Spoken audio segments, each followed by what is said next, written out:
Qədim dünyanın 7 möcüzəsi içində Giza piramidası xüsusi yer tutur.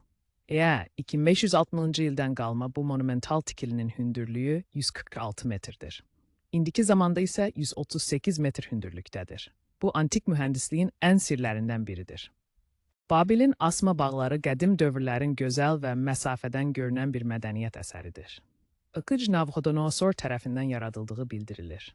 Lakin bu möcüzə bugün artıq itkin düşüb. Zeus'un heykəli Olimpiya şəhərində olan Yunanistanın ən görkəmli mədəniyyət əsərlərindən biridir. Bu nəhəng heykəl, Tanrı Zeus'un nümayəndəsi olan müxtəlif elementlərdən hazırlanmışdır. Ancaq bu mozaika da bugün yoxdur.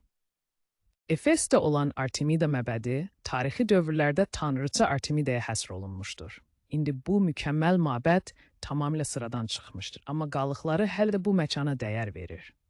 Halikarnas mozoleysi Kral Mausolus üçün inşa edilmişdir. Bu heykəlin irsi, möcüzə və tarixi abidə o zamanın insanlarının memarlıq və inşaat bacarığını göstərir. Rodos nəhəngi, dənizçilərə istiqamət vermək məqsədi ilə inşa edilmiş bir heykəldir. 30 metrdən yüksək olan bu nəhəng heykəl, Günəş tanrısı Helios'un nümayəndəsi olaraq qəbul edilir.